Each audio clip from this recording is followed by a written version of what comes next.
Still no confirmation on when the Broadcasting Corporation of the Bahamas will become fully digitalized. It's a goal ZNS management hopes to realize very soon, though. Altavi's Munnings has this update. The bids have already been received and recommendations already made, but funding may be the major challenge facing the digitalization of the Broadcasting Corporation of the Bahamas. The government earmarked some $3.9 million for the transformation from analog. ZNS Chairman Michael Moss remains hopeful that the government will release the funds. However, Hurricane Irene recovery efforts may play a major role in that final decision. Is it possible that the Broadcasting Corporation's activity might be further delayed because of it? Possible. I don't know. I can't say that with any certainty, but I think it would be wrong for me to be as aware of circumstances prevailing generally that I am, and not to suggest that that possibility might arise. The ZNS chair affirmed, though, that many television stations worldwide have yet to become fully digital and continue to maintain a productive operation. But whenever ZNS gets its upgrade is when the corporation's public service broadcasting mandate can be realized. Meanwhile, October 15th will mark a year since ZNS let go 60 staff members in its voluntary separation exercise. Moss maintains the board made the appropriate decision. I do believe that once the digitalization takes place, some of the challenges that are possibly being experienced now will disappear because of the efficiencies that digitalization will bring. The revenue stream still is not adequate to support the enterprise. The enterprise still needs to be supported by government or by some source of alternative revenues or income.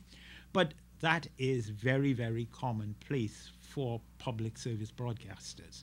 ZNS's chairman also confirmed that the board is now in talks with Cable Bahamas officials to discuss paying a satellite uplink service fee. Moss explained that apparently ZNS foots the $300,000 bill annually to transmit its signal nationwide, while Cable Bahamas officials, according to Chairman Moss, have been also using the signal for years.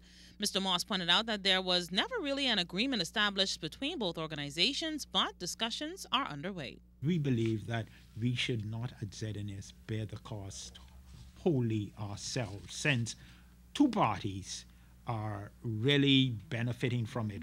One party, ZNS, is getting its broadcasts out to communities not serviced by cable.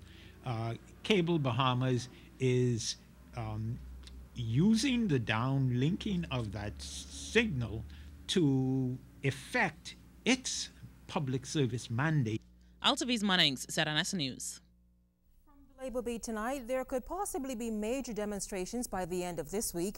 That, according to Bahamas Public Service Union President John Pinder. Suspension letters issued by the Airport Authority officials is first on the union's agenda.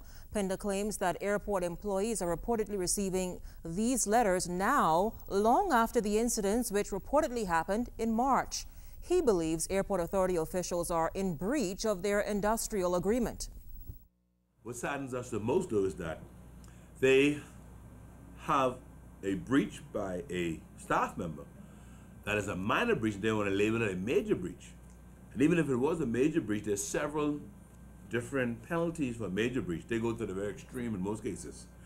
And so they have made a decision without union consultation, without allowing our members to have union representation in these meetings when they're being disciplined, to the extent that they're going to be suspended without pay.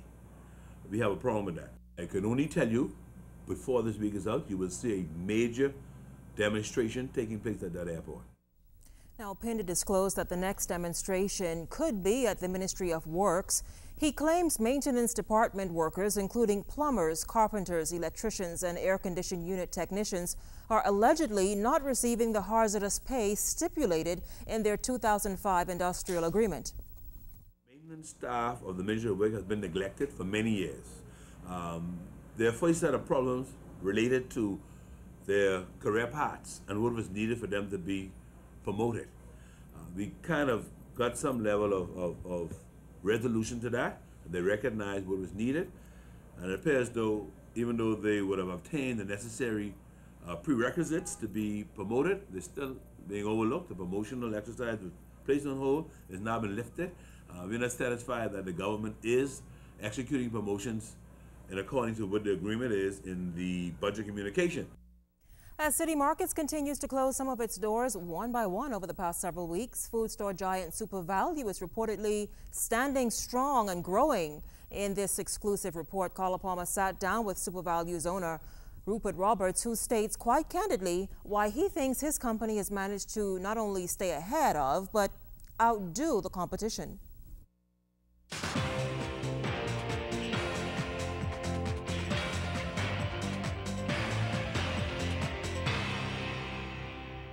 Competitive prices, improved service, and forward planning is what Super Value's chief, Rupert Roberts, says has allowed the food store chain to outmatch and remain ahead of its competitors. We try to put food on the Bahamian table at the best possible price.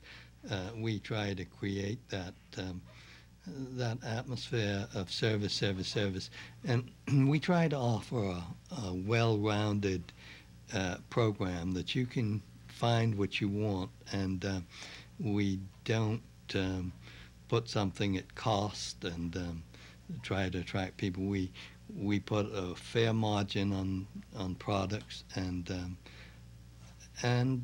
we do forward buying and try to get good specials, and we offer them to the public. Contrary to what people may think, Roberts says for him, Super Value is less about the mighty dollar and more about patriotism. We don't worry about the competition. We try to serve the public. Maybe that was the problem with City Market. Neil Massey was a foreign company up here to make money. I get out of bed every morning with the objective to put food on the Bahamian table at the best possible price. And when you serve, you succeed. You don't have to worry about the results. With more than $2 million reportedly lost to 2 properties as a result of the New Providence Road Improvement Project, Roberts has managed to stay afloat without cutting salaries or layoffs. In fact, even in the face of a recession, Roberts continues to increase his employee complement of 550, spread throughout 10 Super Value stores here in New Providence. You're constantly trying to sell motivation to your staff, and it pays off. Without our staff, we're nothing. Super Value is celebrating its 50th anniversary this year, and according to Roberts, the company remains on a steady path to progress and prosperity, and he's privileged to have the Bahamian people along for the experience. Carla Palmer, ZNS News.